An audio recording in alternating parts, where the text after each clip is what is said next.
All right, greetings, everyone. It is Dynasty Mirror Search for Uhuru. Thank you so much for joining us. As we always do before we get started, we just want to thank you all who are viewing this. Thank you so much for the support. Also, make sure you guys go to dynastymirror.com.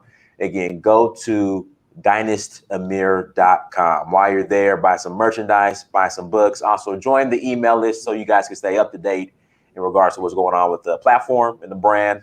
Also, like, share, and subscribe. Again, like, share, and subscribe. We would really appreciate your guys' support. And then become a monthly Patreon. Again, become a monthly Patreon. Patreon.com, search for Uhuru. Again, patreon.com, search for Uhuru. Without further ado, we have our special guest on today, Brother Ebube Okoli. And today's topic, we're going to be discussing the future of Nigeria after oil. But I really want to talk about, the project that's going on. In fact, Ebube, go ahead and introduce yourself, shout out your platform, and then we'll jump right into it. Great. All right. My name is Ebube Okoli. For those who know me, it's good to see you again. For those who are seeing me for the first time, I'll introduce myself. Once again, my name is Ebube Okoli. I'm a Nigerian-born, American-trained attorney and geopolitical analyst. Also, I'm the host of Up Close and Center.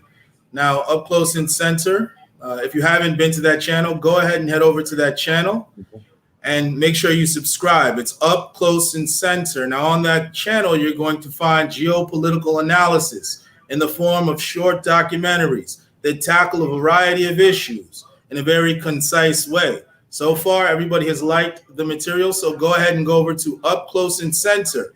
It's a black circle with white lettering. That's how you'll know you're there. Go ahead and subscribe and hit the notification bell icon so that you'll be alerted when new content becomes available. Yes, sir. So oil, we're going to be discussing oil and where it is in the future of Nigeria post-oil.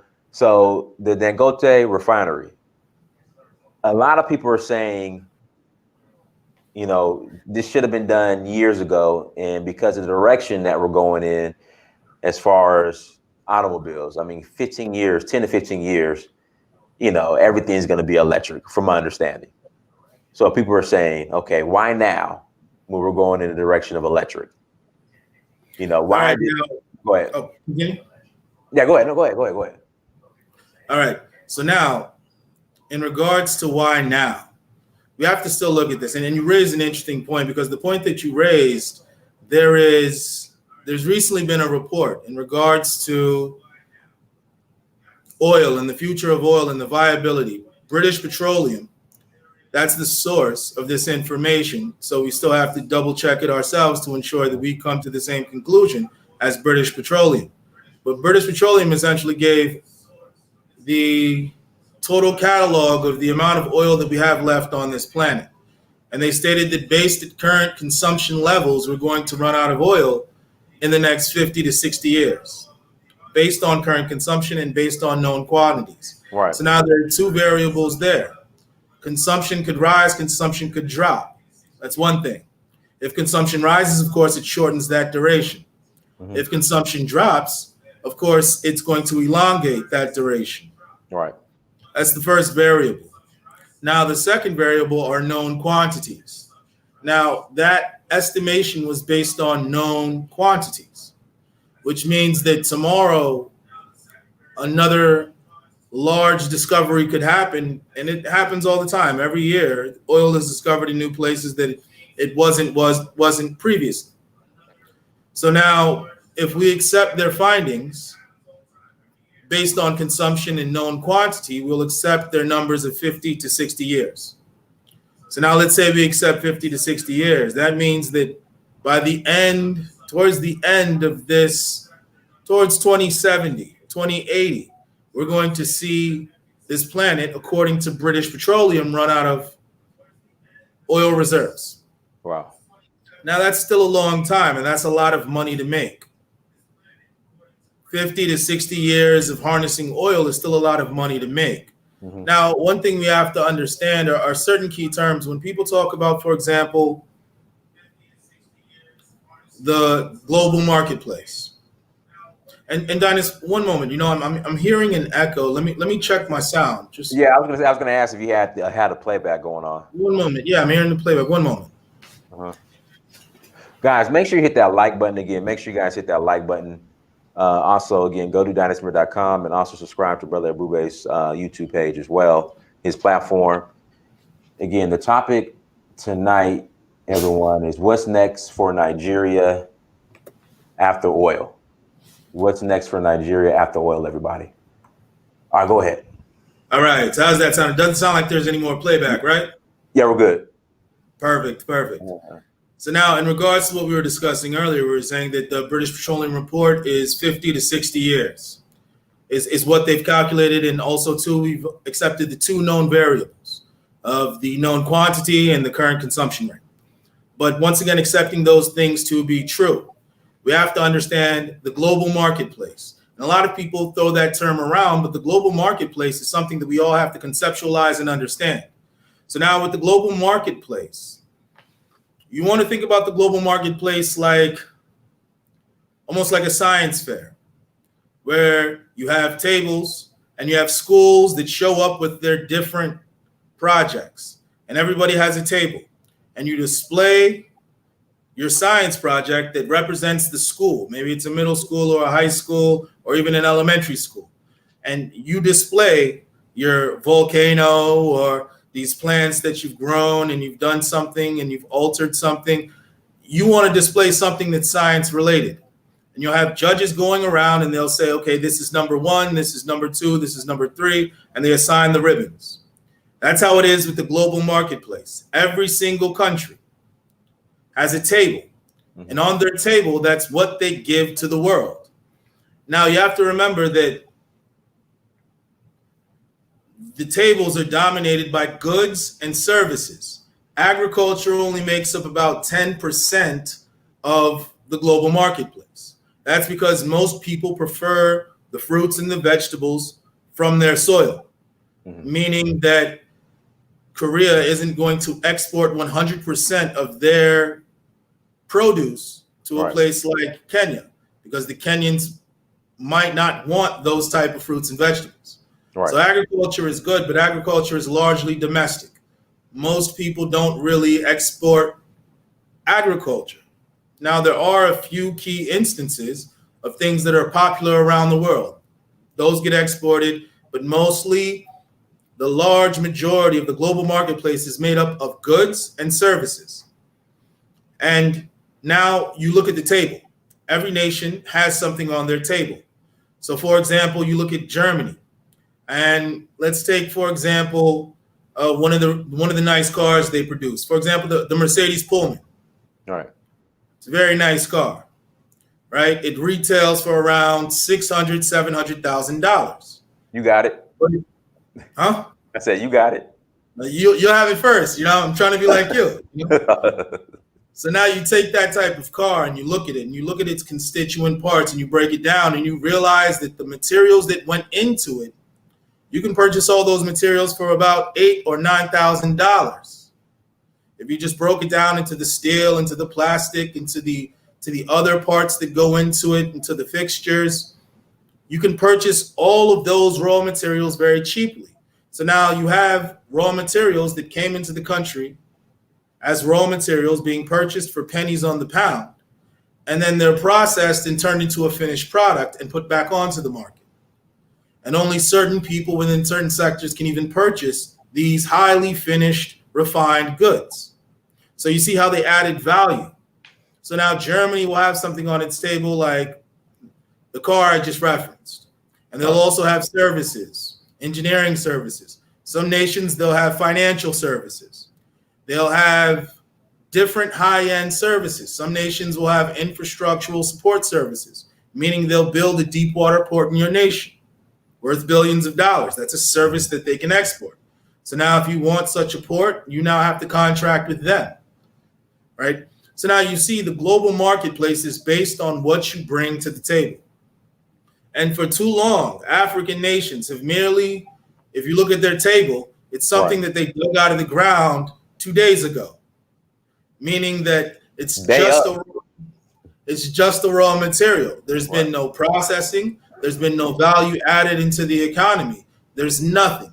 The only thing you have is this raw material. So now let's say you're an African nation and your table is next to Germany, and you see the finished goods that they're producing, and the only thing you have is a raw material that you literally took out of the ground 2 days ago without any processing.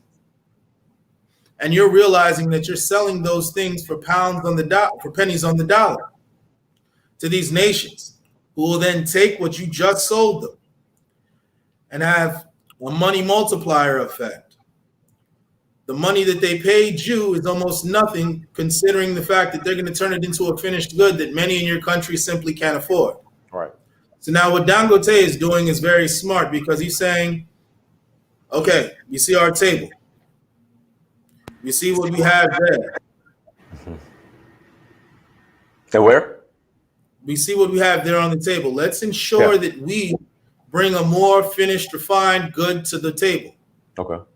So, yes, let's say according to British Petroleum and their recent report, and who knows if their recent report is correct. We're going merely off of what they're stating based on a report, based on a study that they did. Now I personally... Didn't British Petroleum just lay off a ton of people, or something happened, like they're not on the stock market anymore, or something just happened to British Petroleum? Hold on, let me look that up. It was either British Petroleum, it was BP, I think. Like they're not on the stock market anymore. It was something just happened. The problem right now is oil is a hard commodity to sell. You have to remember, Dynas, everyone is in their homes. Right. Not everyone, but a vast majority of people who used to move around are no longer moving around in the manner in which they used to. So now you have people who used to move around who can now virtually take care of the things they need to take care of. Right. And so now you're not necessarily going to have the need for gasoline in the same capacity that you had before the change in the global shift. So now a lot of oil companies are struggling, but I think they will recover, but who knows? Who knows how they're internally managed? Oh, that might have been Exxon. I'm trying to look this up real quick. Here we go. Yeah, I think it's Exxon. Guys, make sure you hit that like button. I'm just trying to search for this article real quick. Let's hear it. Exxon used to be America's most valuable company. What happened? Let's hear it. The oil giant doubled down on oil and gas before the pandemic crushed demand. Yeah, something happened to it. Here we go. It has since lost roughly 60% of its value. Wow. Since the pandemic. 60%. But is that surprising? Is that surprising? Every oil nation company is having issues right now because of the pandemic. People aren't moving in the same manner in which they used to move. Yeah, but that's 60%. That's a lot. Well, we've seen the oil prices and how they dropped. True. So someone in the chat room is asking, what's going to happen when electricity becomes the norm? That's a question I asked at the beginning. Once, the gasoline cars are off the road, or supposed to be off the road here in the next 15 years, and you have, it's replaced with electric cars, how's that going to affect oil? Right. For example, let's take into account Nigeria. Let's localize the example. Let's take into account Nigeria. One of their major trading partners is India, because India has a large domestic market. Right. Over 1 billion people. That's a lot of gasoline. So Nigeria sells a lot of oil to India. India recently has passed legislation where they're looking to stop importation of cars that run on fossil fuels. So by force, they're trying to change their dynamic within their country towards cleaner energy. Mm-hmm. So these are 10-year, 5-year, 15-year goals that India has set. So now what's going to happen is this. Nigeria currently relies on oil. And because Nigeria relies on oil, the problem comes when people no longer want that oil. Right. And the pandemic is just a glimpse of what could happen later. Because there was a time when coal was a very precious resource. Now there are coal mines that lay fallow. Nobody's exploiting them because coal, and you have to remember, Dynas, think about the example that I just gave you. It's like the science fair. Everybody has a table. if you're now bringing coal and that's what you put on your table, people will overlook you. So just because you have a resource doesn't mean that the demand for the resource will be there. So in regards to oil, what Nigeria needs to do in the last phase of where oil is valuable is Nigeria. For example, what Dangote is doing with the refinery.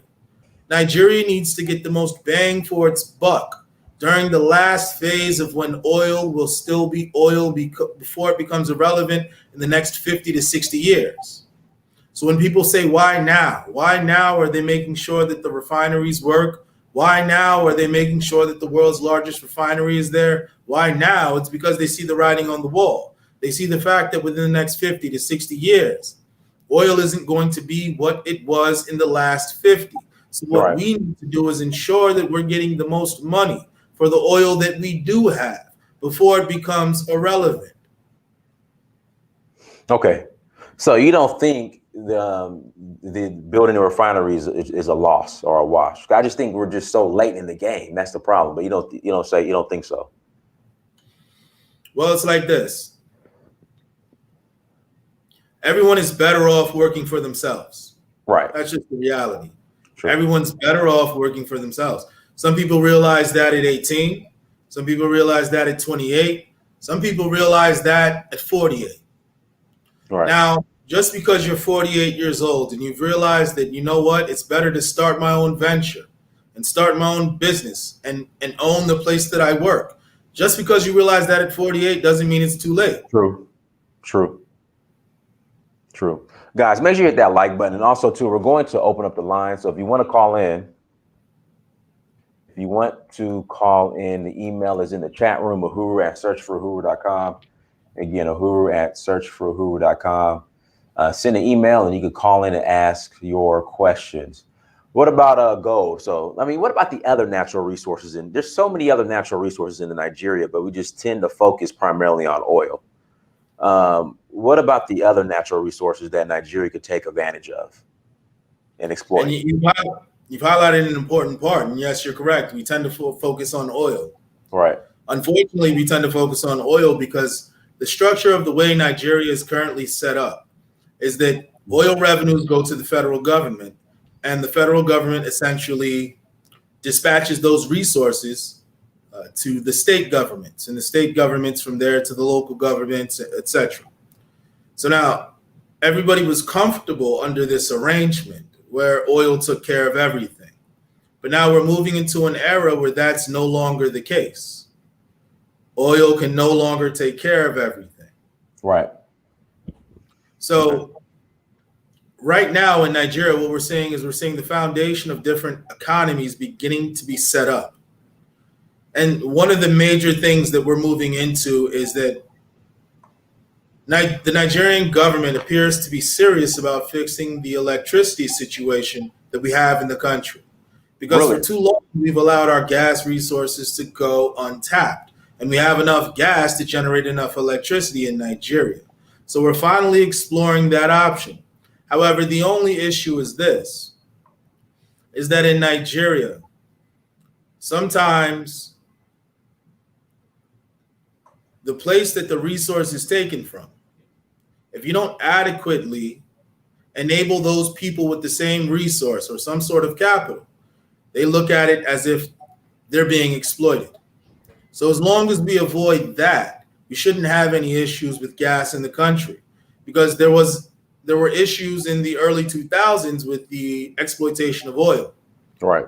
And the fact that those in the Niger Delta who didn't have hospitals or primary schools, however, those things were built in other parts of the nation, they started to look at that and have issues with it. But currently, if we exploit gas in a much better way, in a much more equitable way, we shouldn't have those same issues. And so right now, the foundations of gas infrastructure are being laid in the nation in order to facilitate proper electricity generation. Because for far too long, the thing about Nigeria isn't rich because of oil. That's a misconception. Nigeria is... Go ahead. I'm sorry. Go ahead. Nigeria is rich because of the market. Anyone who can access Nigeria has access to 200 million people. Right. Which means if you can find a way to sell something to half the population there for just half a dollar, you understand how much money you're Right. making. You'll be So, rich. for example, if you have something that people will spend $1 on, that's 200 million. If you have something that people will spend 50 cents on daily, that's 100 million. Right. If you have something that people will spend a quarter on, you see where you're at. So the market of Nigeria is Nigeria's advantage. It's not its oil, because Nigeria doesn't produce that much oil if you look at the global market. Nigeria brings a lot of oil. So now, if you remember the analogy that I talked about earlier on the table, Nigeria brings a lot of oil to the table, but not more than certain nations that bring even more. So that's not the draw of Nigeria. What Nigeria really brings is its market of 200 people, 200 million people. African Wahala. You gotta turn off the playback. Okay. Is it better now? Yes. Go ahead with your question. Yes. Good to be here once again. Yes. Thank you for coming through, Mr. Ebube. You don't have to call me Mister. Ebube works just fine. Hey, brother, man, you look like a Mr. Man. Ebube Esquire. Call him Esquire. Yes. I was gonna ask you, man. Do you think it's a terrible investment decision by Dangote and Group, being that at the time of the end of fossil fuel reign in the world, they decide to invest over $20 billion into oil and gas infrastructure and stuff like that? Do you think that's a smart investment? All right, so now let's categorize certain things. What I say is a smart investment, and for those who invest, it seems like there's an echo. I muted them. Go ahead. Yeah. So now, for those who invest, what we typically call a smart investment is something that'll give you 10 to 15% back. It's a really smart investment. So now, let's say British Petroleum. Let's give them the benefit of the doubt. Let's go ahead and say that their report was accurate and true. So now, if their report is accurate and true, what that means is that oil has another 50 to 60 years if there are no more new deposits found anywhere in the world and the consumption rate stays the same. So we're giving those two variables up because they could very well be wrong with those, but we'll accept them. So now let's accept their variables in their report. Let's say oil has 50 to 60 more years left.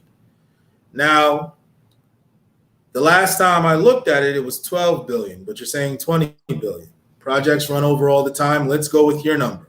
Let's say, in fact, no, let's bring it down. Let's meet in the middle.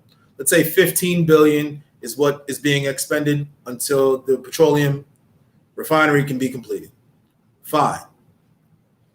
Because that same refinery can make hundreds of billions of dollars. So now let's say me and you start a business. Let's say we open up a gas station. And that gas station is expected to be there for maybe 22 years. That's the average life. It could be longer. And me and you put in maybe 187,000, but over the course of that 20 years, we're going to realize maybe $8 million. The 22 years, let's say 20. So now, would that be a smart investment for you and I? Even though after 20 years, it's not certain that that's going to be the best place to have a gas station. Would you say that's a smart investment? Let me unmute him. Let me unmute you. I'll go ahead. Yeah, I was saying if you're able to recoup your investment with some profit, then that's a smart investment. But in the case of the Dangote Refinery, I don't want to be too critical about it, being the fact that at least people are doing something to improve the refinery situation, because, we've had oil for 60 years. It's safe to say the oil was a curse to the country because back in the days, I read my history. In the 80s, we were the second largest exporter of cocoa on the continent. And right now, cocoa exportation it occurs from Ghana, from Ivory Coast. and those types of countries. We put so much energy on oil because the revenue was pretty much blood money. It was so easy to make money from focusing on oil. And in the process of doing that, we neglected other natural resources, and we neglected the construction of infrastructure that could have aided in, improving the economy and helping us exploit and export natural resources. So, personally, I feel like at this point, with the fact that they are spending that much money on oil exploration, when fossil fuel is currently at the point of being exterminated. I mean, why? You probably wouldn't have an answer to this question, but my question would be, why couldn't they focus more energy on long-term sustainable investments like wind power, solar energy? Let's keep it real, bro. I grew up in Abuja. I lived in Abuja from 1988 until 2012. And I witnessed the development of Abuja. I lived in Wuse Zone 2. Zone 2, okay. Yeah. I actually witnessed firsthand the dilapidation of Abuja. I mean, it got to a point where even regular stop signs on the streets, yield signs, traffic signs are covered by faces of politicians during election campaigns. They don't care about the citizens. You know what I'm talking about, bro, right? And right now in my house in Abuja, right now, we no longer have running water. And I'm keeping it real with you. Zone 2? In Zone 2? We'll say Zone 2. We only get running water. Which road? Do you know Heritage House? National Orientation Center? Yeah. It's like opposite the customs headquarters. Okay. Towards that roundabout where the road curves a little bit. Yes, you're right. There is a church there. There is a huge Catholic church. We love churches and mosques in Nigeria. It's beautiful. That church is actually beautiful. So my point is, growing up in the 90s, we had a situation in Wuse Zone 2 where we had 24-hour power supply, 24 hours running water, drinkable water, telephone services were working. The first thing that went was the telephone service. Second thing that went was constant power supply. Third thing that went in the late 2015-ish, was constant running water. So we are witnessing the dilapidation of FCT as well. And I don't want to sound like I'm trying to discourage anybody from seeing the positive aspects of the country, but we sometimes need to tell ourselves the hard truth so that we can move forward. In my opinion, I feel like the investment in oil refinery at this point in the history of Nigeria and the world is not the best. It's not the smartest. They could have easily. What would you say? What would you say is the better thing to invest in? Oh, they definitely have to invest in power. They have to figure out a way to fix the power supply, because if power let me answer one or two questions. What I'm going to say is because I was enjoying your story, but I was realizing that you were asking a lot of questions. So the first thing I'll say is this. Now, the reason Nigeria is looking to go ahead and make the most money out of oil is for the fact that oil isn't going to be a commodity the way it is today for too much longer. So rather than making 20 cents per barrel, let's say you can make $1 per barrel, and you can do that for the next 50 to 60 years. That's not a waste. It's a very smart investment, because if you look at the alternative of not doing anything and continuing to make 20 cents as opposed to $1, that would be even worse. Because as you noted, there are serious issues that need to be dealt with.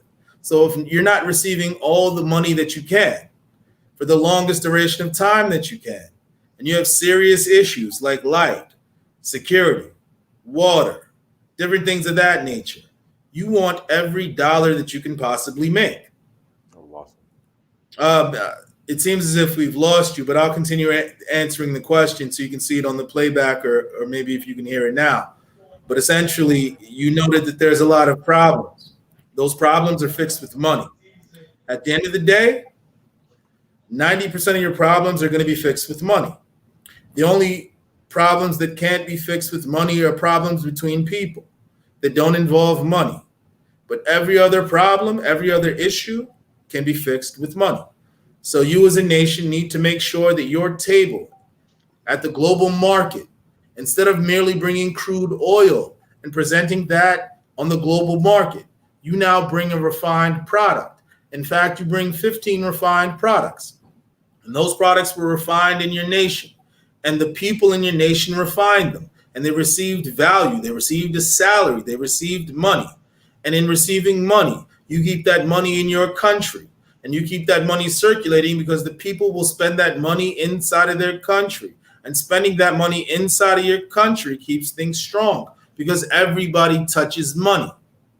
So now that's the difference when you bring a Mercedes Pullman versus bringing cobalt, crude oil, iron, cocoa without processing it. The nation that brings Hershey's chocolate bars trumps the nation that brought cocoa. Right.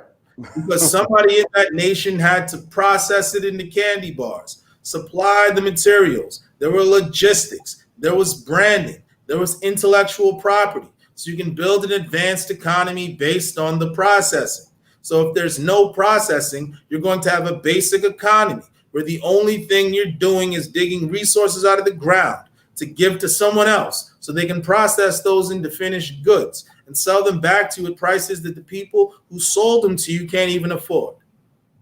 So yes, it's a very smart investment.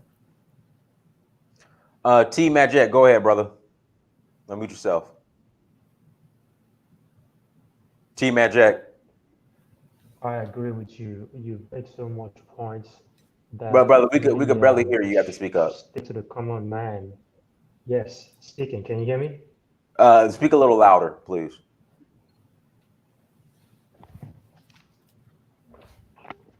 Okay, can you hear me now? That's better. It's a little bit muffled. Are you on speaker or?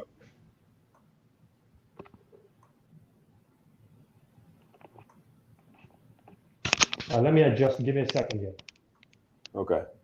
Guys, make sure you hit that like button. Again, hit the like button, you guys. If you have not hit that like button, the least you can do is hit the like button. Just hit that like button, everybody. Make sure you hit the like button. Hey, Ebube, Also, can you hear me now? Yeah, that's better. Go ahead. Go to Up Close and Center. Make sure you go to Up Close and Center and subscribe. Hey. That too.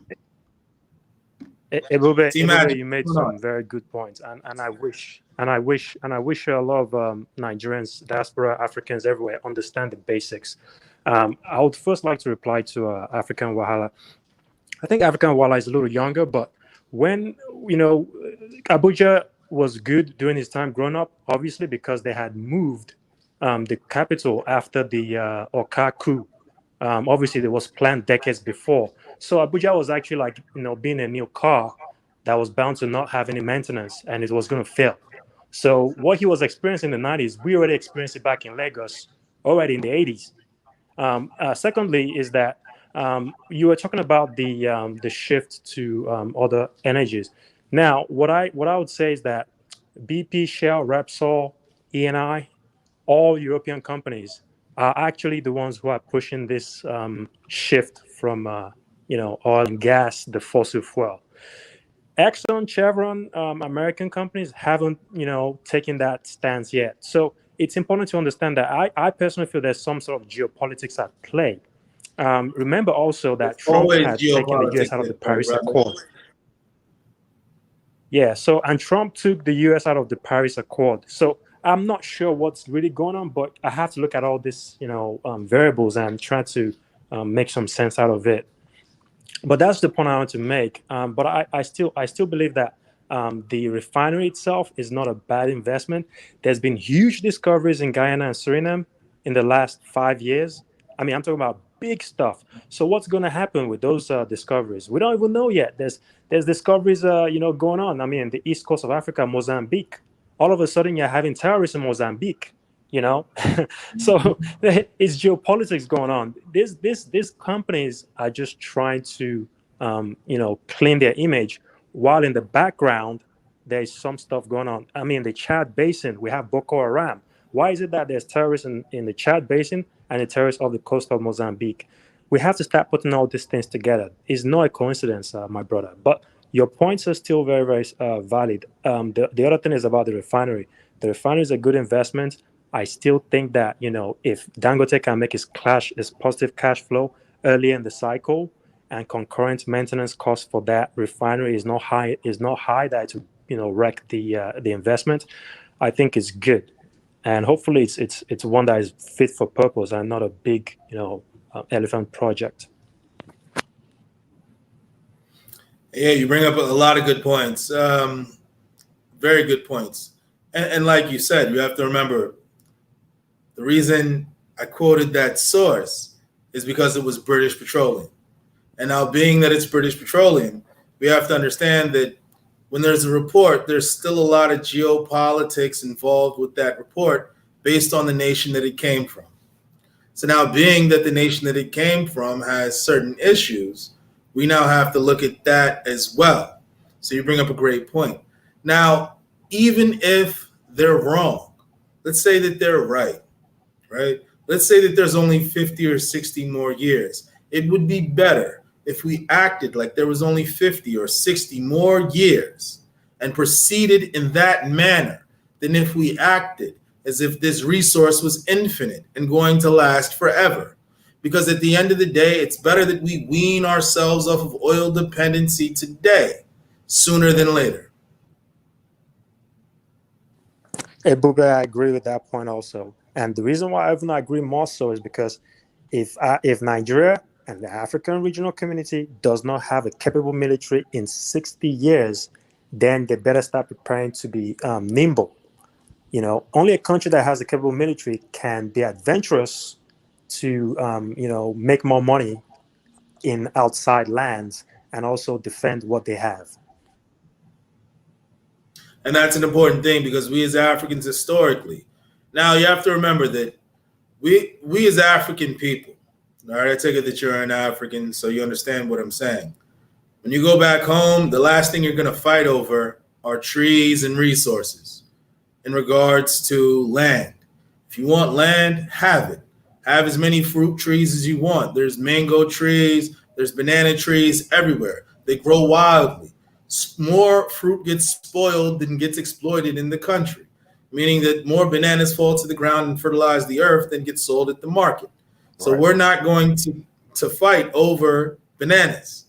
But if you came from an environment, a very cold environment where you lived in caves, and you had to kill an animal to get fur just to be warm, so you got used to killing, or you came from a desert environment, so you were used to taking what you needed because there wasn't much, and now you enter a land of plenty. See, we as Africans have to understand that between Africans, we didn't fight over certain things because we had them in abundance. But now we're in the global market where certain people don't have those same things in abundance. So now they're going to look at you and they're going to want to take everything that you have, because you don't realize what you have is very valuable, and you don't realize how valuable you are on this planet. So they're going to look to exploit you. The only way to prevent exploitation is to have a very formidable military force, because at that point they can't exploit you. So now we as Africans have to realize that, yes, we may have everything in abundance. We don't have any natural reasons to fight each other. Sure, we may have religious clashes or different things of that nature, but the base of it is that we don't need to fight each other over resources. So now we need to break ourselves of that mentality and understand that there are people who will fight us over our resources. And what we need to do is we need to make sure that we're in such a position where it's not an attractive option to do that.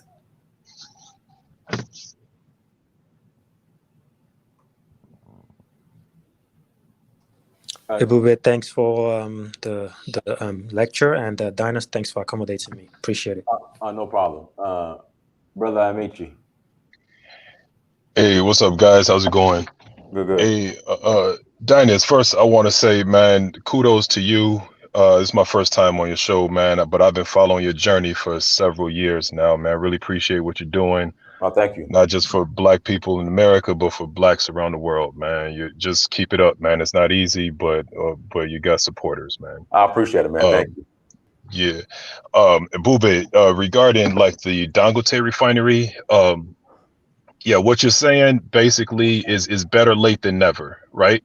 Dangote is not, he didn't become a billionaire by being a stupid man. So he has done his feasibility studies, business projections and everything. I mean, definitely if they would have done it 10, 20, 30 years ago, they would have made more money, but there's still money in it. So I agree with you 100% on that. I mean, his refinery has the capacity, will have the capacity to satisfy Nigeria's consumption on its own. That's huge. I mean, speak much less of how much he can export to neighboring countries and even to countries, you know, across the globe. So there's definitely business sense in what he's doing. But just to the topic of what's next after oil, you know, everybody's talking about power, and you know that's you know, that's like the big elephant in the room, right? But what are we going to do with that power? What are the industries that will thrive as a result of Nigeria getting its power situation in order? And just as you talked about, you know, with the cars and not just the natural resources, but the value added to all of the parts. That's what makes, you know, a Benz more expensive than its individual parts. It's adding value to things. And I think what we need to add value to, just like Dangote is adding value to petroleum to refine it, we need to add value to agriculture. Agriculture is a huge untapped, that's also a natural resource, but we don't do any type of food processing or packaging, you know, imports. I live on the south side of Chicago, and it's just until recently, you know, growing up, we didn't have access to gari and palm oil and things like that. That stuff has just become common in the past couple of years, and sure, you know, it seemed like a special thing to us. So that's something that we could think about more so. I mean, because power, that's the obvious answer, but what are we going to do with that power? Manufacturing, food processing. I mean, I have a friend that's from Benue State, and he said that the oranges are so plenty that your neighbors or anybody you pass by their compound, they don't mind if you take some of their oranges off of their trees, because in fact they might want that because somebody are going to litter their property that they're like, somebody take these mangoes out of it. Exactly, it's going to spoil. They say so many oranges and mangoes spoil even before the people get to sell them. So what I use, but imagine we come from a culture where that's the norm. There's so much that we wouldn't fight each other over oranges or mangoes, right? So now you ask, what are we going to do with that power? I'm going to answer that right now. Now, you see, Nigeria produces everything they need. We just don't do it in large quantities. Yep. So now you go to places in Ogun State. There are so many factories that produce everything. You go to places like Aba. You can get anything you want. In fact, sometimes you might see something on TV, go to Aba, it'll be there, right? And it was on TV in another country, right? So now we produce everything we need in Nigeria. The only problem is we don't do it on a large scale. Yes. Why do we do it on a large scale? Because it's very expensive to do on a large scale. Why is it expensive? Because we have to generate our own power for these automated processes. Yeah. So now we produce everything we need in Nigeria. We just don't do it in large scales. So now, for example, let's say we could do that in large scales. A lot of the money that goes into processing things in Germany and China and everywhere else just to be shipped back to the country can be sent to Ogun State, can be sent to Aba, can be sent to Kaduna, all of these places. And then if we have a proper infrastructure system, they can be redistributed throughout the nation.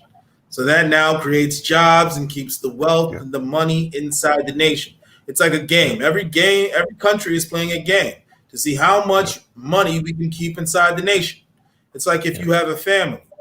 Nothing feels better for me than doing business with my brothers. I love doing business with my brothers because it's nice to do business with your family and everybody makes a profit. That's the game. You want to do as much business as you can with your family because at the end of the day, if everyone in your family is strong, that makes you even stronger. It's unfortunate when you have to bring somebody outside and share some of that wealth with them.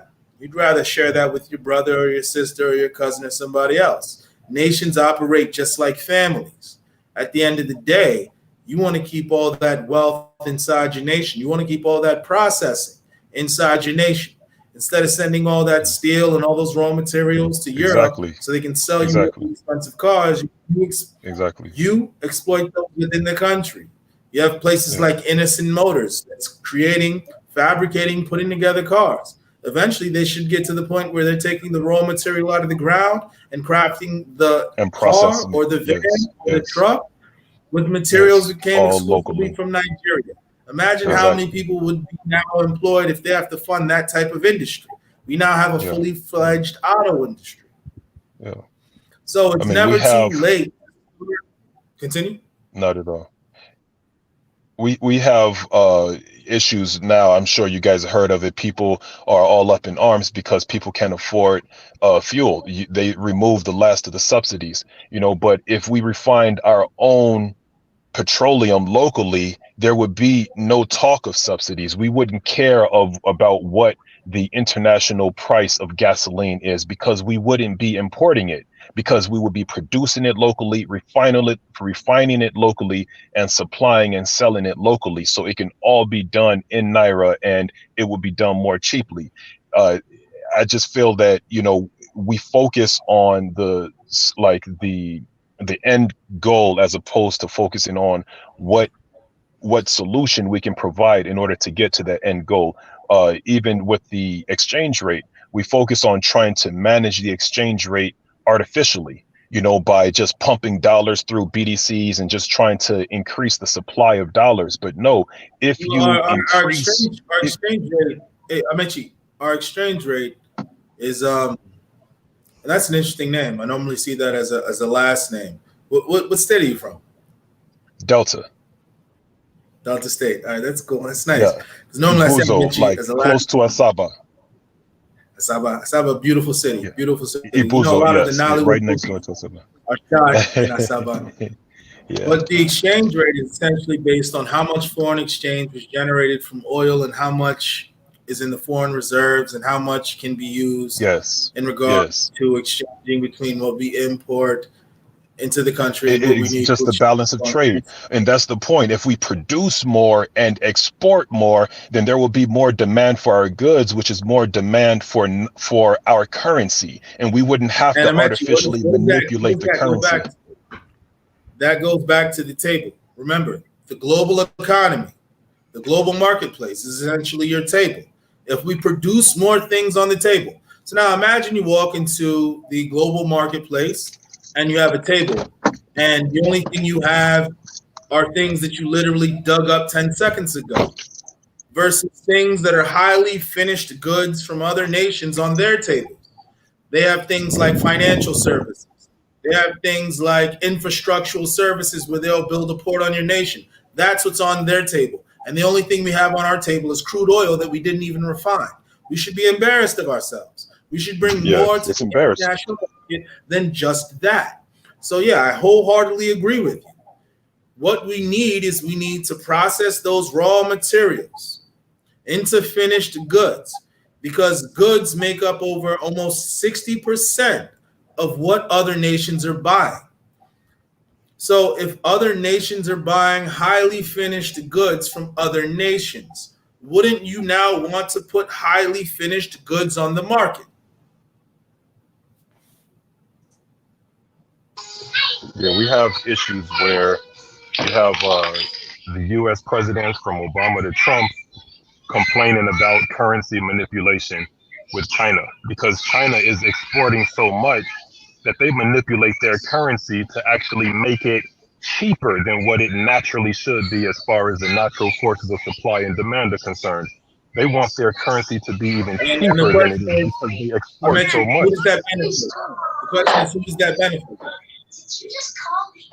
Oh, well, you're saying currency manipulation on the part of China? Of course, it benefits China, So why because it shouldn't they makes. do that? So why No, shouldn't they take an action that benefits? yeah. No, And so I don't object. I don't object to that at all. I'm just drawing the contrast between China and Nigeria. That whereas we're artificially hey, brother, it manipulating seems like our there's something in currency. the background. Brother, it seems like there's something Okay. behind, like a TV. Yeah, hold on one second.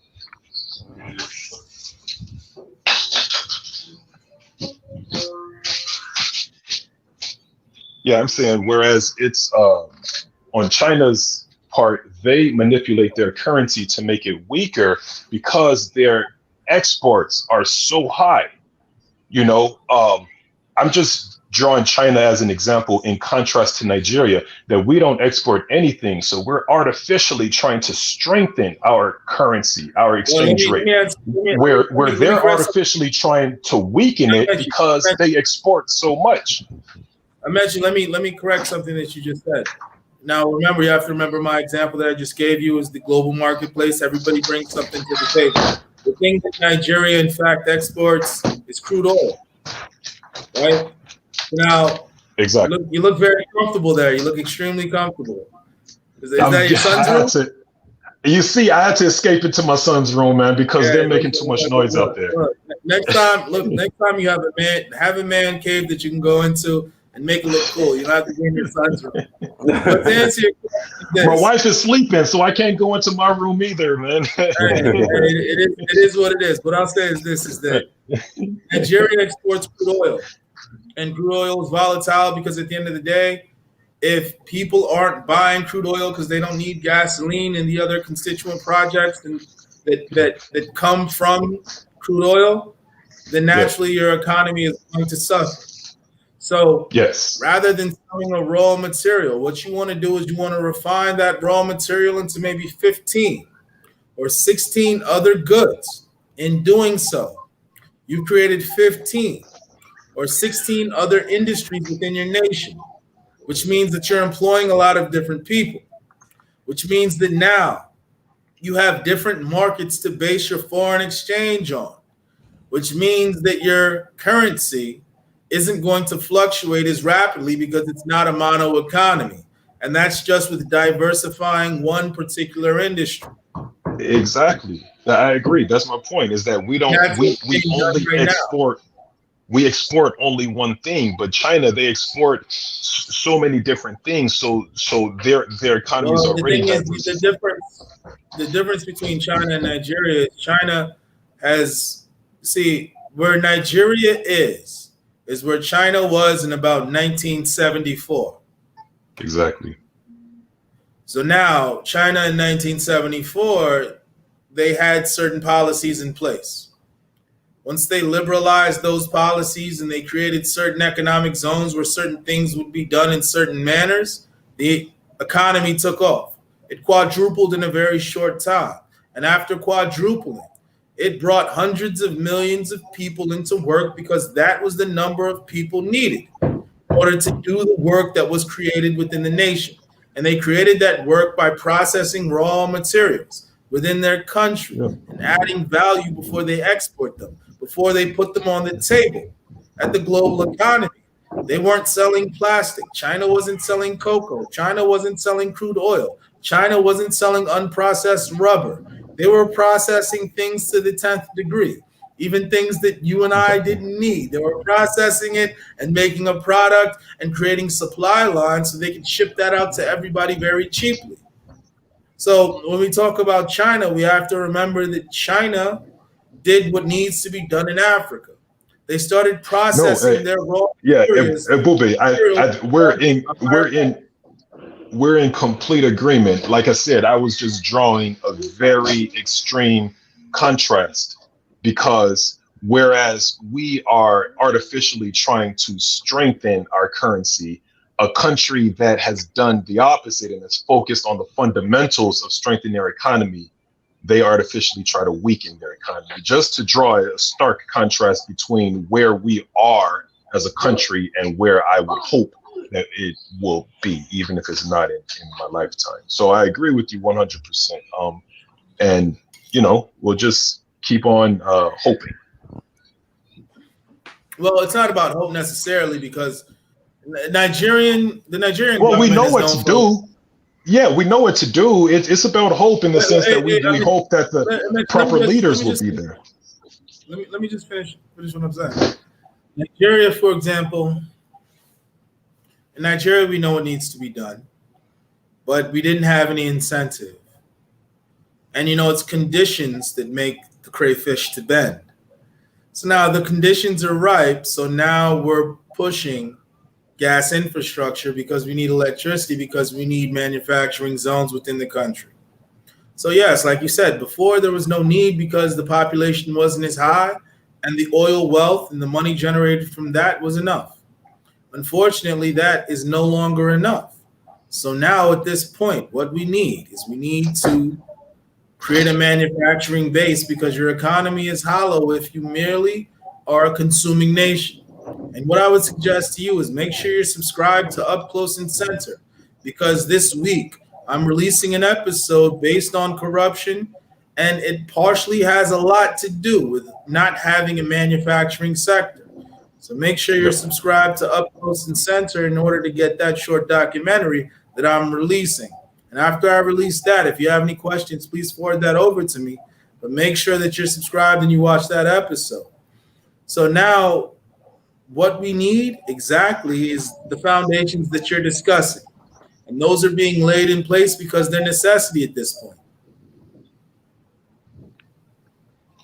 Yeah, no, I agree 100%. I follow. I mean, even though I'm here, I lived in Nigeria for like 12 years, maybe from the time I was 26 to my mid 30s or so. So, and even after I left, that even increased my hunger for Nigeria. So even since I've come back, I follow Nigeria politics, economy on a daily basis. So that's my passion. And hey, I like what you guys are doing again. Dynas, like really, you love Nigeria more than most Nigerians. You'll see a lot of more than so many. I'm sure you've seen them too. You see a lot of Africans that even speak down on their home country, and what you're doing is very commendable. And I know it's not easy, but keep it up, man. Please. I appreciate it, brother. Yep. All right. Take care, guys. No problem. Bye-bye. Yep. Take care. Bye. To Niger. Hello. Can you hear me? Yeah, we hear you just fine. How far? How far with the manager, Mo? We are managing it. So yeah, thanks for having me, Dynas, and Ebube. Nice to meet you. And it's an interesting topic, and I think this is quite something that a challenge that Nigeria has to meet. From my own observations, I think Nigeria has a lot of corruption. Can you hear me? Yeah, we hear you. Oh yeah. Nigeria has a lot going for it. We do have a lot of mineral resources and a lot of potential in terms of our ability to actually get things done. Because when you observe Nigeria's economy, Nigerians, they tend to be quite paralyzing in terms of the way they approach governance. Nigeria's debt to GDP ratio is extremely low for such a large country. We have one of the lowest in Africa, one of the lowest in the world. We don't owe that much money. Because the moment any Nigerian government wants to borrow a penny, Nigerians go crazy. So how do you expect them to build the infrastructure that needs to build the country? When the government decides to raise tariff, the whole Nigerians are crazy right now on the street. They're losing it. They act as if there are not poor people in the UK too. Ghana pays about 4 times for energy than Nigerians. For this transportation, the same thing. Food, the same thing. And how are we supposed to grow out of this when we keep spending pennies on everything? And I think that may actually do more damage to the way Africans pursue life than anything else. Because look at the UK. The UK spent 300 billion just on COVID-19. Guess what Nigeria's debt is? Nigeria, 200 million people versus 60 million. Nigeria's whole debt is 27 billion. 27 billion for 200 million and COVID-19. Tonight, do you have the playback going on in the background? There's an echo going on in the background. Hey, Chicago Tonight, if you have a playback in the background, please turn that off because it's creating an echo. And you're seeing a lot of good stuff right now. Okay, let me check it out. I think some other person can just go ahead. Let me just fish it out. I don't know what's going on here. All right. No. You're good. No, Tunaja, you're good. No, unmute yourself. I think it was me. Yeah, it was Chicago. Tunaja, go ahead. All right. Yeah. So I think the way Nigerian, because I was in Nigeria earlier on this year, and I was so frustrated because we expect things to be done, but we don't want to pay for it. These are facts. It's not like other countries are paying any more than we are. We pay far less for everything, and we expect the same services. You know what Nigerians say? Oh, we have the resources. We have the resources. We are not manufacturing anything. Like the other guy said, there is no this added value to most of the stuff we do. You know, if we don't have any let me ask you a question. What is your particular question? My particular question is, how do you get past these challenges that we are facing in Nigeria right now? That's in terms of challenges. Can you be a little bit more explicit? Okay. The challenge that I'm trying to highlight is that we seem to be spending pennies in a world where people are spending billions. How do you close that gap? All right, well, spending billions where? Spending pennies where? In everything. If you want to go into genetic research, if you want to build rockets, if you want to build nuclear technology, you need the resources. Where do you get that? Well, let me explain. Let me explain something to you. All right, now, so for example, can I come in? Hey, Chicago, it appears you mute yourself because there's. Hold on, Chicago. Let Ebube answer Tunaja's question, and then you can ask. Is my mic on? Yeah, but your mic. Let me mute you. I'm gonna mute you. I'm gonna go ahead and mute you. Go ahead, Ebube. Go ahead, Ebube. All right. So Tunaja, and I want to address you by your real name, but I'll use Tunaja because you're muted and you can't give that to me. So now, when we say Nigerians are spending pennies where others are spending billions, we have to look at the economy that underlays the government, right? And so now we have to look at something called global competitiveness. Now, it all goes back to the analogy that I laid out at the beginning of this broadcast. The beginning of the broadcast, I talked about how essentially it's about what you're bringing to the table, what's on your table. If what's on your table is merely unrefined raw materials, then you're making a mistake, because at the end of the day, those aren't going to get you much, because you'll sell $9,000 worth of materials to Germany, and they'll take that and turn it into a Mercedes Pullman, which sells at about $600,000 to $700,000. Maybe the president of your nation and a few select members of that nation will purchase it, but it left your nation as $9,000, and they processed it and sold it back to you at $700,000. And they make several of these sales, and you make several of these sales. So by the time you make 10 sales of those same raw materials, and they sell 10 of these cars, they've essentially made 10 times what you gave them the money for. So now to ask, why is this nation spending 10 times more than this nation on the same issue? You have to look at the simple fact that this nation has an economy that's based on processing. And you have to remember, the global economy is essentially based on highly finished and refined goods. About 60% of the global economy are highly refined, finished goods, which means that most nations only buy the best from other nations, the best finished goods, the best refined products. So now let's say your nation specializes in selling the best refined goods, the best refined products. You're going to have a lot of business, and you're going to make a lot of money, and you're going to buy those raw materials from other nations that are foolish enough to still be selling raw materials in this day and era. And you're going to process those in your country, and you're going to give people in your country those jobs, and you're going to give people in your country those opportunities to make money. And once they make that money, they're going to keep that in the nation, because they're going to build mansions in Abuja, in Calabar, in Enugu, in Lagos and different parts of the country, and they're going to employ people to build those. So the money spreads around. But like Claude Anderson said, you want to keep the money within your, in this example, nation. You want to process those as much as you can, because at the end of the day, whoever processes the raw materials wins. And if the raw materials came from you and you were foolish enough to sell them to another nation who took them and processed them, then charged you a premium to buy them back, then your nation is behaving foolishly. So right now, a lot of African nations are finally waking up from their slumber and realizing how foolish we've been to export merely raw materials. In fact, we brag about that. We brag that we export the most cocoa. Okay, you export the most cocoa, but what are you doing? Are you selling the most Hershey's chocolate bars, or are you merely just exporting the most cocoa? So now you export cocoa and buy, and I take it from your name that you're very well versed in Nigeria. You know that there are some people in Nigeria who don't have candy unless it's a holiday. Yep. And they may sit on a stage. Sorry, but how do you bridge that gap?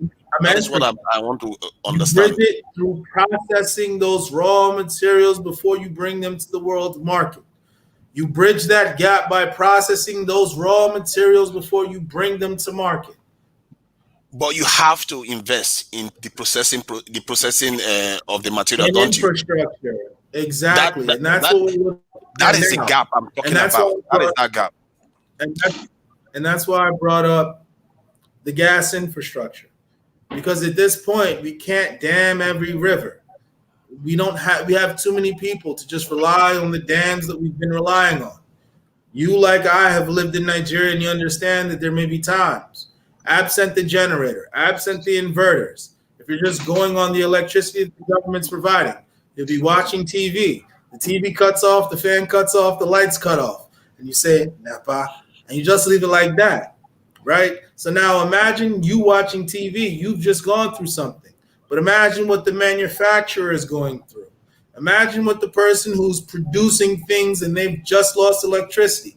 And they know that now, if I turn on this generator, I'm going to have to double the price of what I'm manufacturing.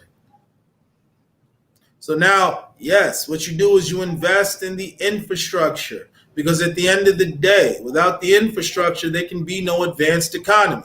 If your economy isn't advanced, all you're doing is merely digging resources out of the earth from which you live and giving them to somebody else to process them and sell them back to you. So what you need to do is you need to invest in the infrastructure in order to properly process that resource. Our problem is that, like I indicated earlier on, the moment any Nigerian government wants to talk about borrowing, everybody is like, they want to sell us. Even if we have the lowest debt to GDP ratio, one of the lowest in the world, Nigerians will be like, they want to sell us. You can't borrow $10 billion. You can't borrow anything. When $10 billion is like chicken change here. I find that frightening. And I think that mindset, Nigerians need to change it. Because how are we supposed to grow if we prevent our leaders from doing anything?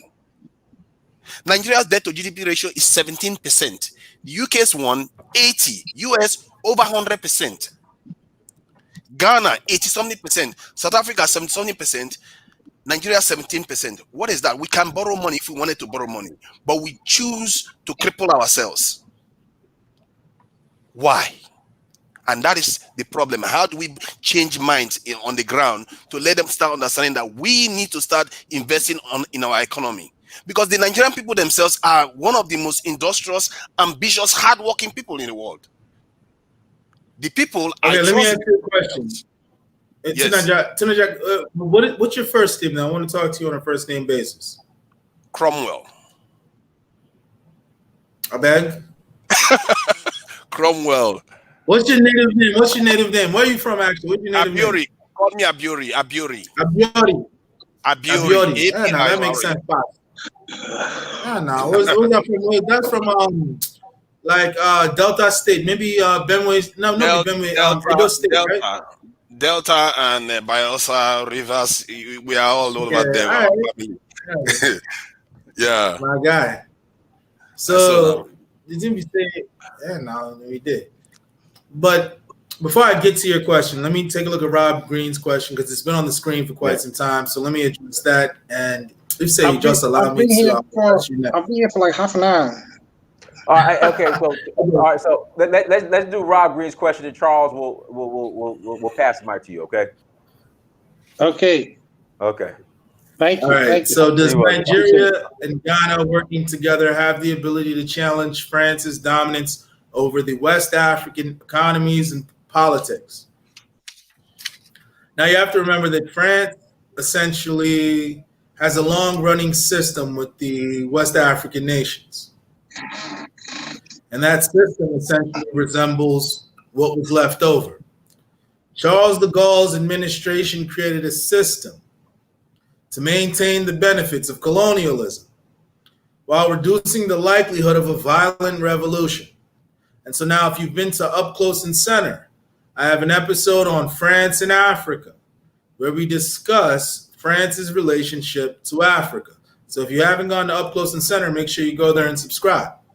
So now with those relationships, many of the leaders of those places have large French support, which means the last thing they're trying to do is remove France from the equation because they might not have the local support, but they have the French support. So now if you have the French support, why would you be in a rush to remove France from the equation? Because you might not be the local champion that you thought you were. So to now answer the question about what Nigeria or Ghana or any of the nations that weren't necessarily in business with the French will do, you have to ask yourself the question. The people in those countries where their president doesn't necessarily represent their interest, but represents the interest of another nation, what exactly are they doing? And that's what we have to answer first, because it starts within the nation. Every nation is sovereign. No nation can invade another nation and impose a leader. Those people have to show the outside world that we want this leader and not that leader. And once they do that, then they've opened up the ability for other nations to say, the people are demanding this leader, not that leader. Until that's done, then no other nation can interfere with the internal dynamics of a sovereign country. Chicago. I know that's not your name. What's the proper name, Chicago? My name is Okichuku, but you can call me O. Okay, Chuku Kerekwan. I hear Igbo, but I don't speak it fluently. It's all good. So, what do you want us to talk about? Okay. I was born in Chicago, and I grew up in Lagos. So let me start from the beginning, from the very top, because the last two guys, they were really long-winded, so I kind of lost my my notebook a little bit because I was trying to take notes, Okay. Let's start with Dangote. I mean, can you guys hear me? Because my mic is not that good. We hear you. Yeah, I had to switch from my desktop to my phone. Okay. Let's start with Dangote, and before we go into Dangote, let me go back a little bit. I launched my company in 2008 with my late dad. I was living in Chicago. I was working. I was bored to death with my job. I wasn't really moving up, even though I had lots of talent. So, I talked to my dad, and we launched a company in 2008, and he was asking me, he said, what do you want to go into? So I did my research. I went to business school, got my bachelor's in business in 2000. So I did my research, and I found out that in 2008 and 9, everybody in Nigeria was talking about oil, which made sense. But one of the biggest products Nigeria needed was fish food, because when the oil crisis hit with Bush around that time, oil was so high, but there was a second market, which was fish food, and it was huge. So I told my dad, I said, okay, let's go into like shipping fish food to Nigeria.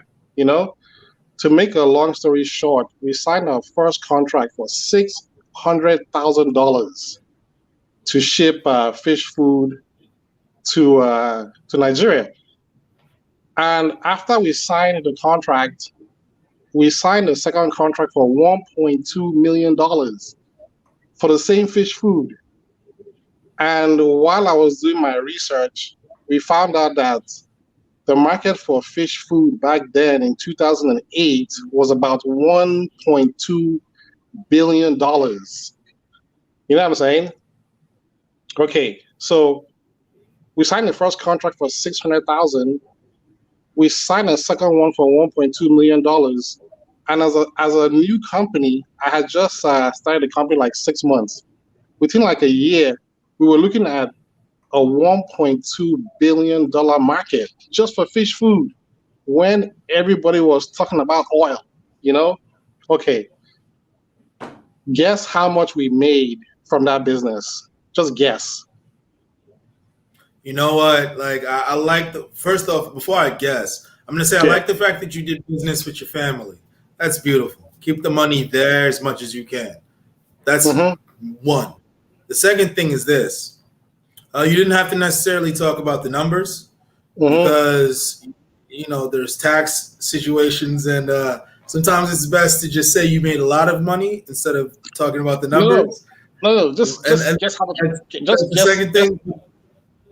But the third thing is this. What I'm going to say is this. Like, I don't want to say the numbers over the air because what anybody made is private. No, I'm just trying to make a point. What I'll say is this. How did you invest that money? Because I know you made a good profit on that. Because I wish I would have invested the way you invested.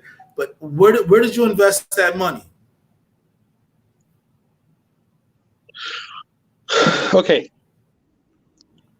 The thing is, we made money, right? But can you hear me? Yes. Okay. We made money, but it was nothing close to what we were expecting to make. You know why? Because the infrastructure in Nigeria was so bad that it got to a point where we were losing money. You know, we actually had to give away the stuff for free because their infrastructure was like Nigeria's infrastructure is so bad. They are literally like 200 years in the past, you know? So I understand what you guys are saying, but as somebody who has done business in Nigeria for a long time. Chicago, let me ask you this, Chicago. When's the last time you've been in Nigeria? I was there after my dad died in 2018. Okay. So. When was the last time that you did business in Nigeria? I want to understand when did you have the fish farm going? It wasn't a fish farm. We were shipping fish food. Oh yeah, fish food. Apologies. Okay. When was the last time that you did transactions with fish food in Nigeria? What year was that? We had to. This was 2009, but we had to close the business because the infrastructure was so bad in Nigeria that where were you importing your supplies to? Lagos, Tinkan Island? Okay, we could only ship stuff into Tinkan Island because one, all the other ports across Nigeria you cannot access them because their infrastructure is so bad that the roads are bad, the ports are bad. Even in Tinkan Island, when we were shipping our products, every time it rained, if it rained for 10 minutes, forget that's a whole other delay. Let me finish real quick. If it rains for just wait, I'm trying to make a point. If it rained for just 10 minutes in Lagos, our stuff. Can you hear me? I can't hear you.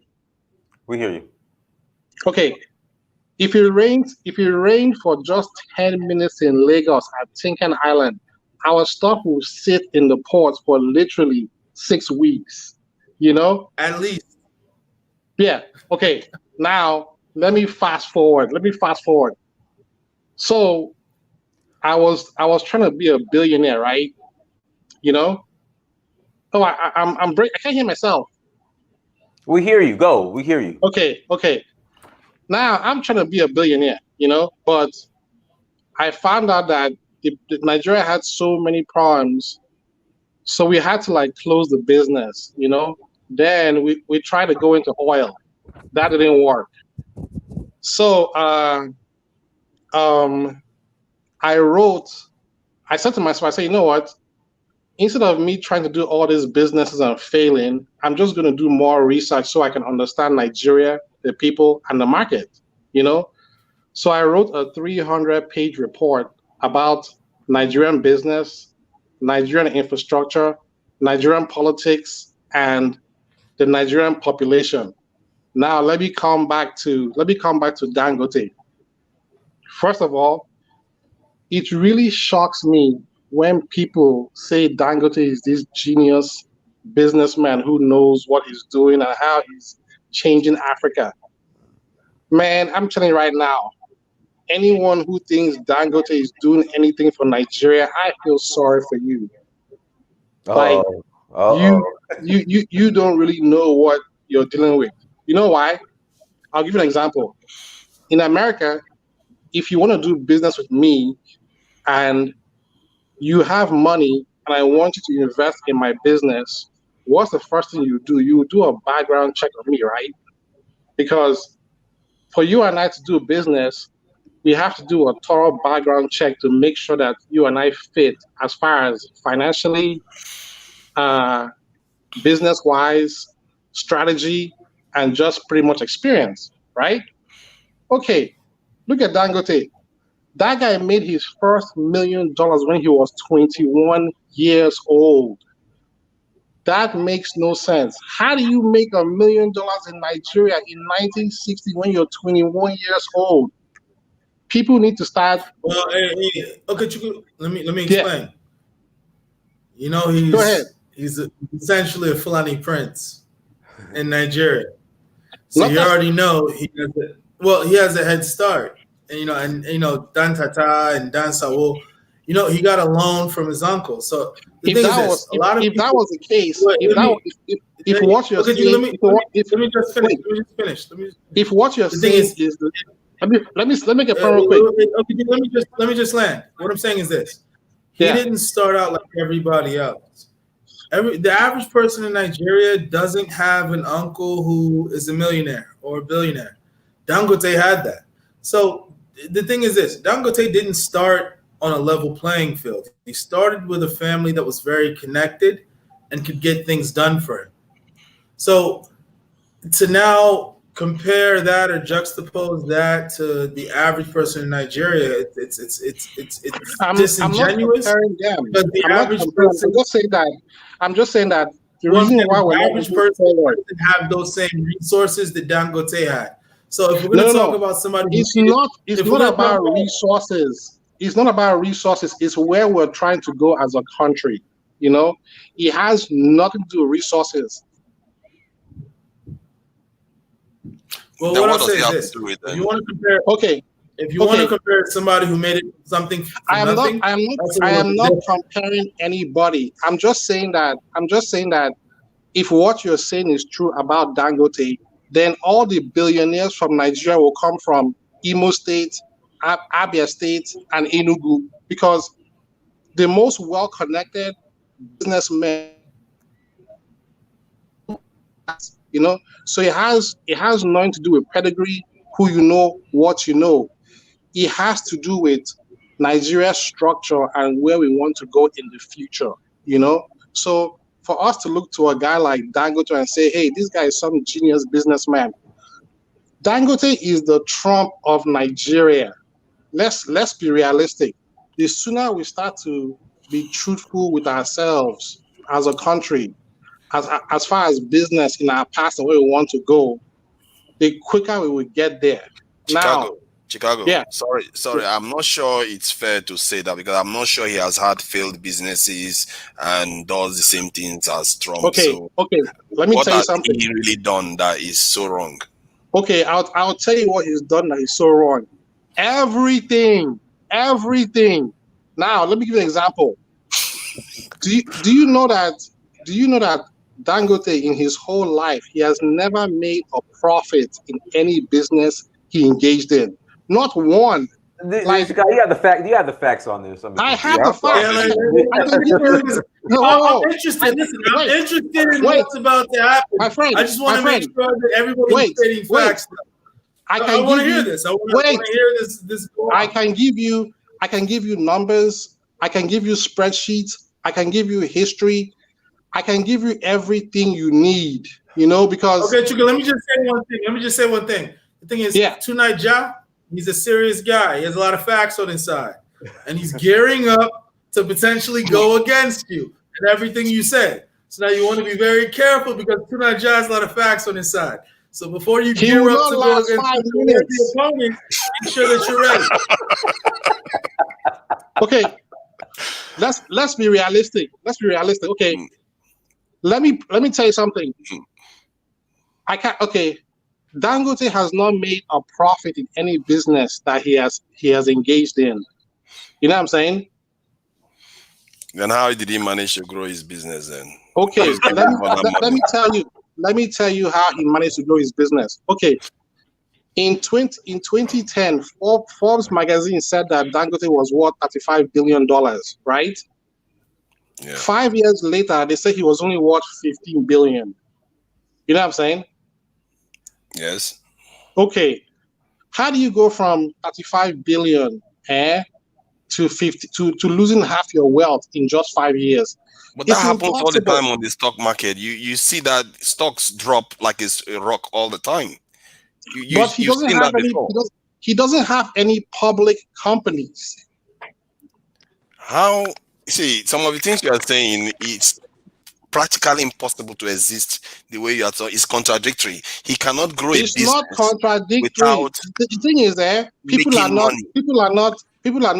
not crunching numbers. They are just, the thing with Nigerians is that we see wealthy people, we see politicians, and we think they are God. And we don't crunch the numbers. The reason why Bill Gates is a billionaire is because if you go to the SEC and you pull up his 10K reports, you can see how much his company is worth because the numbers are there. He has accountants in Chicago, New York, who crunch those numbers every day. Now you have to ask yourself, how did this guy make his money? The numbers don't add up. Now, let's go to that refinery in Lagos. Lagos looks like Miami. You know what I'm saying? If you look at Lagos, the landscape, Lagos has the same geological landscape as Miami. If Trump said he wanted to put a refinery in Miami, they will investigate that dude till he ends up in jail. Come on. Some of the things you are saying, come on, be fair here. There is nothing. Nigeria is in a totally different situation to this in the US. He's trying to create a refinery because Nigeria needs it because there's a market for it. So I don't see what he has done wrong. That let me ask you a question. I really don't know. Let me ask you a question. Okay, you're saying that Nigeria needs a refinery. Wait, you're saying Nigeria needs a refinery, right? Nigeria has had refineries since 1932. Am I lying? They've had refineries. It's not functional at the moment. Somebody wants to get it functional, and you have something against him. What do you want? You want Nigeria not to have fuel? I'm just saying that why are you trying to build a refinery in Lagos that looks like Miami when you have 6 dozen refineries in I think in rivers or something? But there are 25 million people in Lagos.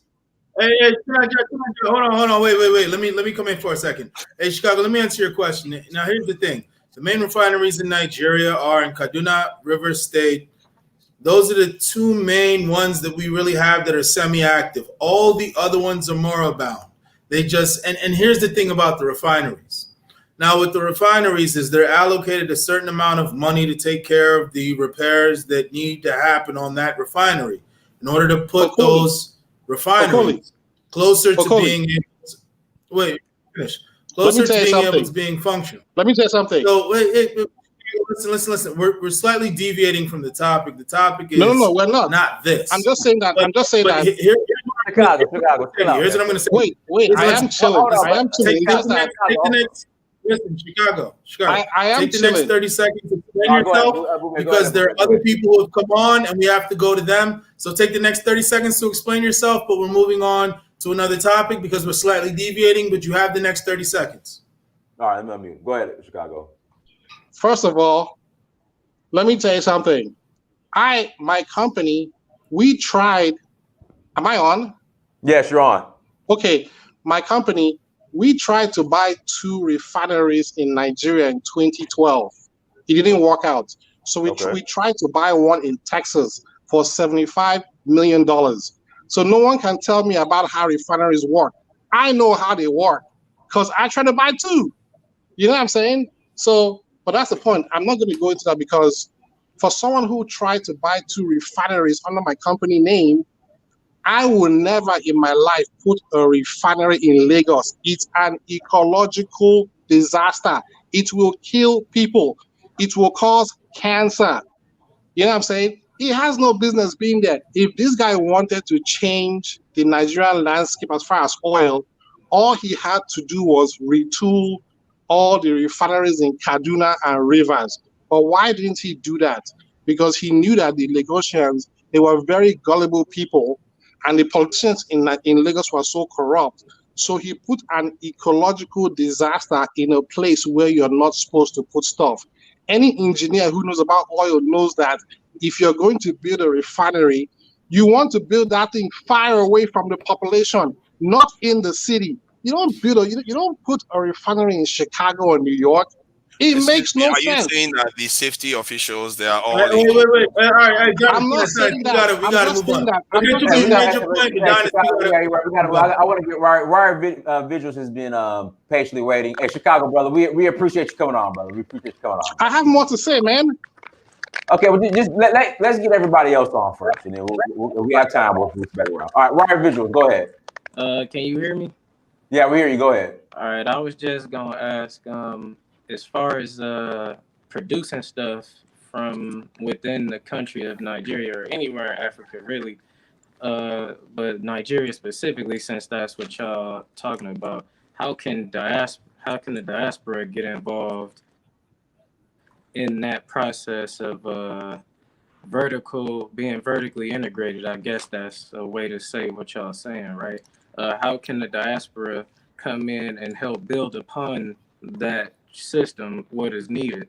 I'm 29, I'm in Los Angeles, but I'm deciding where I should get the hell out of LA, man. Get the hell out of LA. America. Right. So I'm like trying to figure out if I go to Ghana or Rwanda or somewhere in Nigeria. I'm like, I know I gotta get out because I'm going crazy here, and all I do is I'm trying to figure out how much money I need, what my skill can be used in what sector, and how can I'll basically lack the information needed to do business in Africa, and I'm trying to find it as hard as I can, and it's like a disconnect there. So how does the diaspora get involved in doing business in a vertical situation like that? Shout outs to you, man. You asked all the necessary questions, and you asked how do I add to the processing to add wealth to the nation and add wealth to myself, because at the end of the day, you're 29, you're coming into the era where you need to have money because you're not married right now, right? And you wanna make yourself a winner so that the ladies will say, hey, I want him, right? So now making yourself a winner involves owning and controlling something so that you're not beholden to any boss. And rightfully so, you're saying, how can I own and control something in Africa so I can be a winner, so that the women in my group can look at me and say, there's a winner in my group, I want him, which is great. And you should win for yourself anyway. And shout outs to the Marcus Garvey flag that you have behind you. I do believe Marcus Garvey came up with those colors. Shout outs to him. Now, what I would say is this, right? You seem like somebody that's very, very apt. Now, have you ever made a trip to Nigeria or Africa in general? No, I just got my passport last month, literally. Never been off. Okay, what part of California are you in? I'm from Milwaukee, Wisconsin, and I lived in Atlanta. I went to school in Atlanta, actually, in Stone Mountain and Stevenson. What part of it? What school did you go to in Atlanta? Stevenson High School in Stone Mountain, DeKalb County, I believe. Yeah, that's East Atlanta, Decatur. Yeah, somewhere around there. Okay, so here's what I would suggest. So what do you do now? What skills do you have and possess right now? Web development. I'm in computer science. Beautiful, beautiful. Do you have a degree or a certification in that? Yeah, I got an entry-level programmer certificate right now from Santa Monica College. And You're gonna need more than that. You're gonna need more than that. But the thing is this: for somebody who's already taken that dive into that industry, you just got to dig a little bit deeper and get maybe a few more certifications or even a degree. Because the thing is, you're going to have to certify yourself and say, I'm so and so, and in the society that we live in, you're gonna need certifications to prove what you know. Even if you know more than someone with a certificate. If they have a certificate, they're ahead of you. So if you don't want to do the whole undergrad thing, have you done undergrad or? No, this is just like a certificate program. The thing is, you might not need undergrad if you're going in directly into STEM. You might not.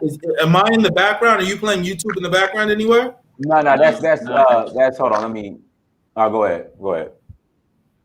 All right, cool. All right, so now you're muted, so I can't necessarily ask you any more questions. So I'm going to have to go off. That background noise on his end. Okay, no problem. So now I'm going to go off of this. Now, you have a few things going for you. The fact that you're already looking into STEM is good.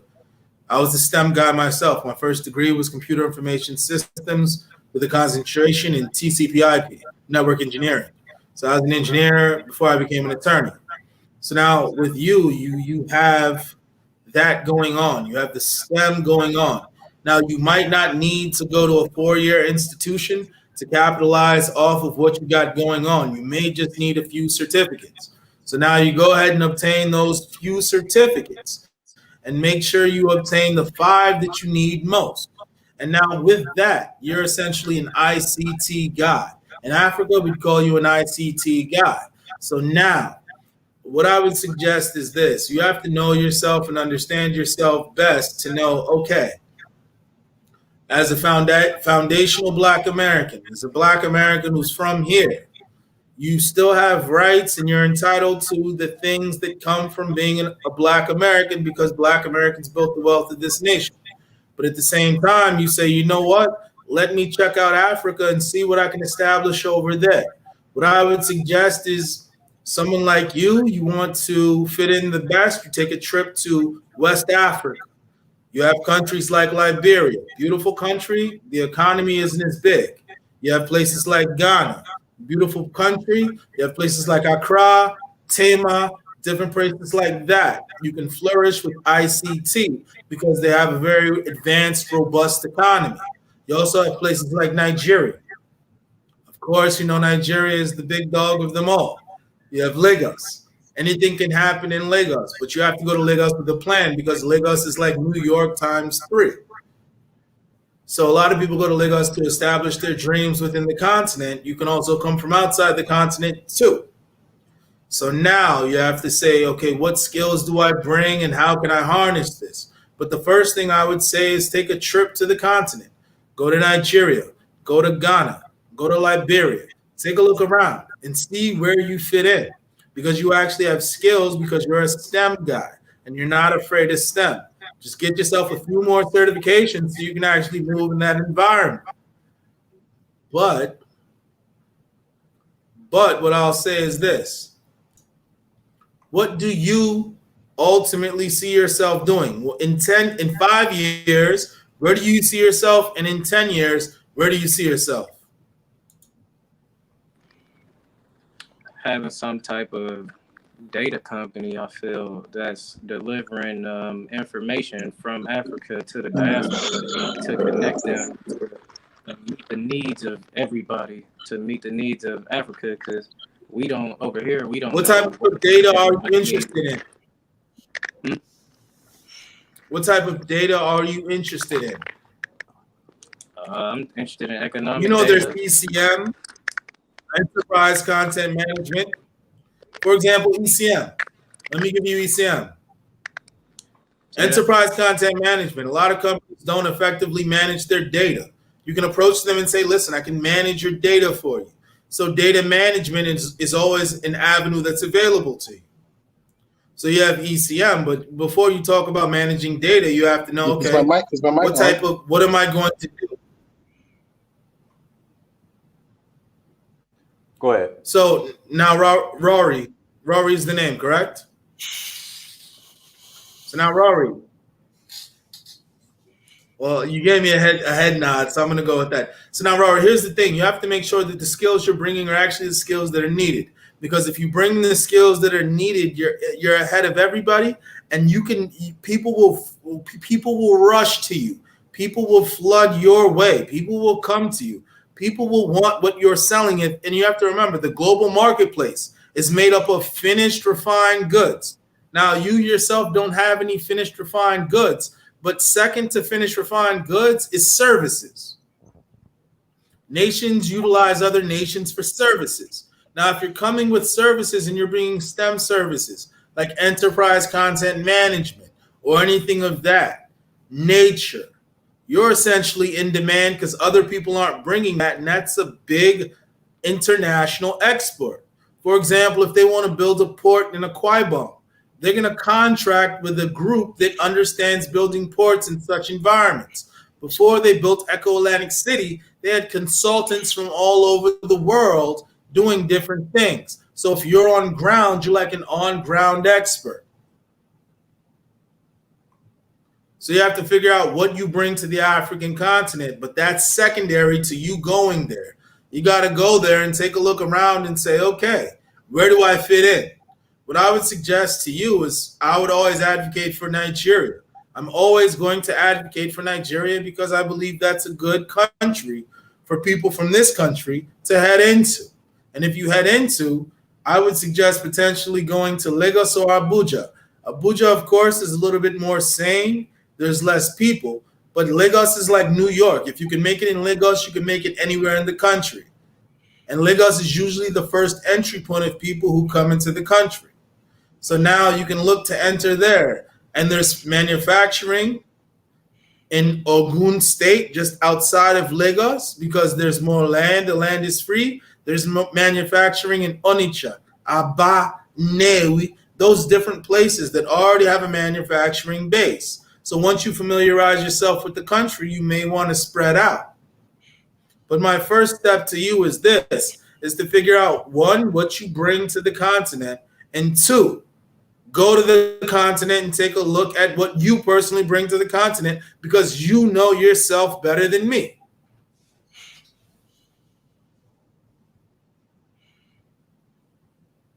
Hopefully I answered your question.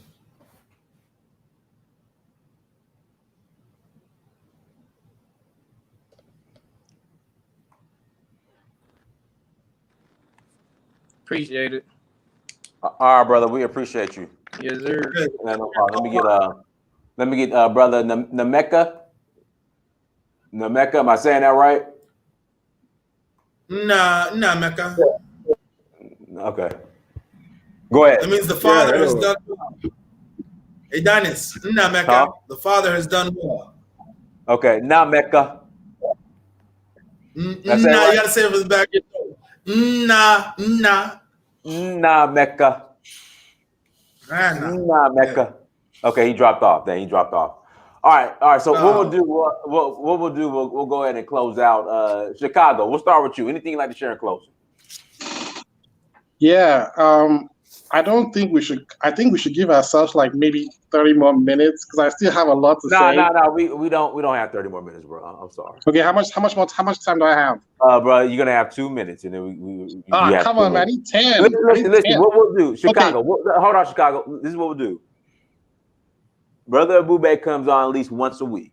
All right, we'll do like a part 2, and then you can come on and You can Okay. finish, but we don't have 30 minutes. Yeah, but let's just try and do 5 minutes real quick because I just have a few points I want to touch I didn't get to. Because that I can't hear you. We hear you. Go ahead. Okay, Ebube, I respect your mind. I think you have a beautiful mind. You know what I'm saying? And I think you speak about the future, but I've done business in Nigeria. My dad has been doing business. Well, he did business in Nigeria in 1960s, the 70s, the 80s. Then I've been doing business in Nigeria since 2008. Okay, right now I'm talking to like maybe 3 hedge funds. One is in China, I think one is in Hong Kong, one is in New York, and stuff like that. Nigeria, let's start from the ground up. You have to go from the basement. If you want to build a house, you have to start from the basement, because if you don't build the basement right, that house will fall down. You have to say to yourself, when I build this basement, I have to account for wind, I have to account for water, tornadoes, and maybe a bunch of crazy kids, So when you build the foundation right, the house will stand. So let's start from the foundation. Number one, Nigeria has 200 million citizens, right? Okay, we have the thing is, half of those citizens are illegal immigrants. They're not even Nigerian citizens, So you have to ask yourself, this 100. What? Wait. Okay. You gotta listen.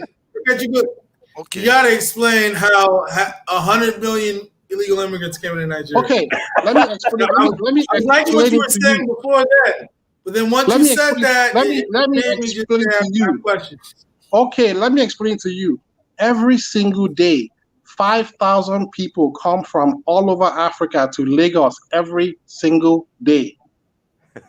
I can't hear you. Wow.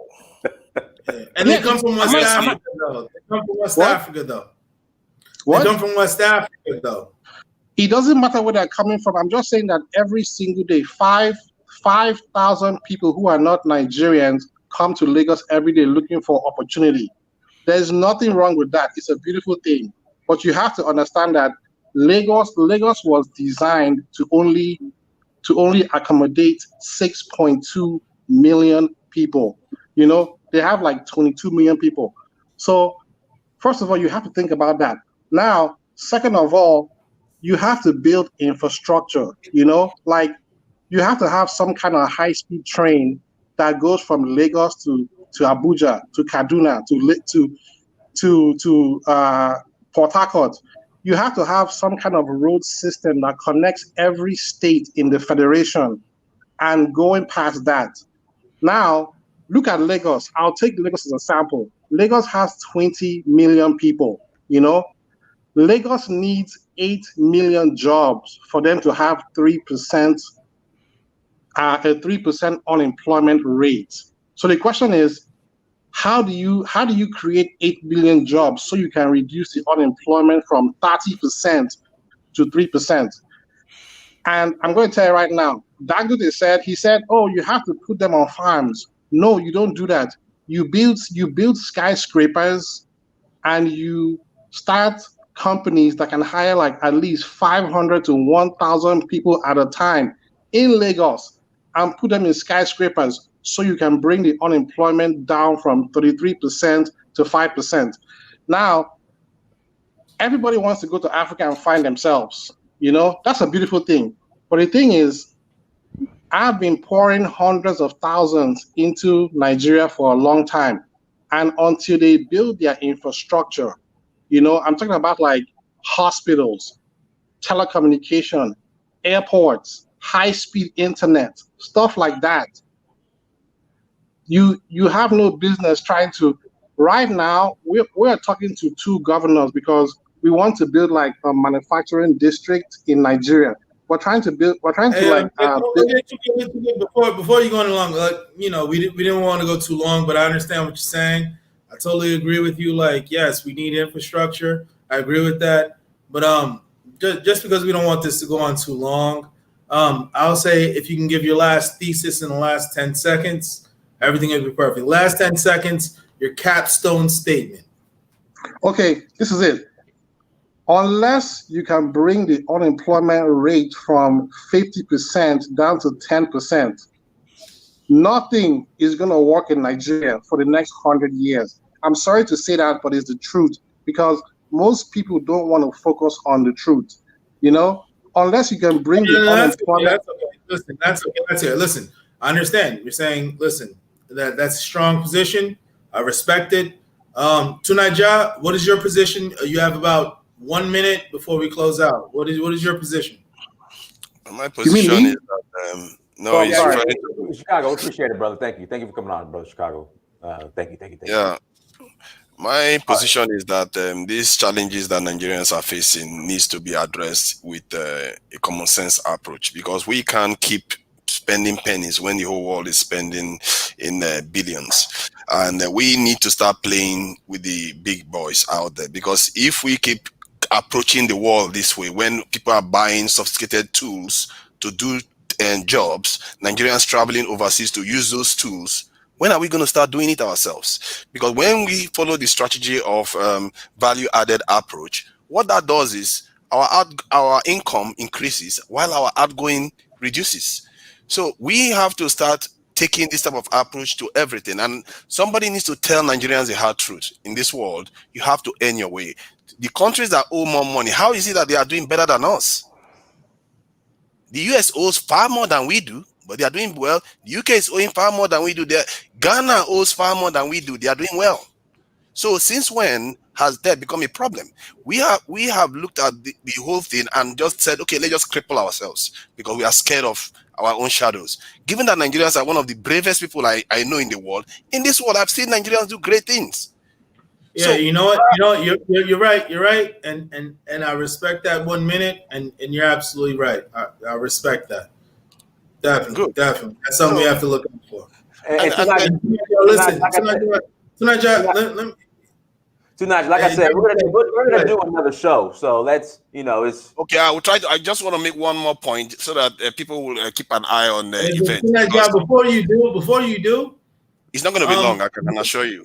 Tunaja, before you do, I believe you're the same Tunaja that leaves very intricate comments on Up Close and Center. And for anybody who hasn't subscribed, make sure you go to Up Close and Center and subscribe. And your analysis, I do. Yes, I do. Your analysis are always. I thought I had to give you a bit of a long lesson. Like you give very professorial analysis, which is great. I thank you for that, because you make people think.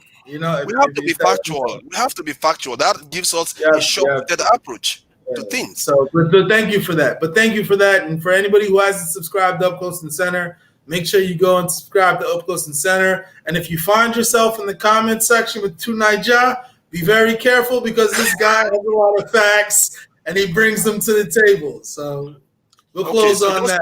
Just one last point. Sorry, I just want to make. See, this is 30 seconds. Of everything we've discussed today, the most important one is security.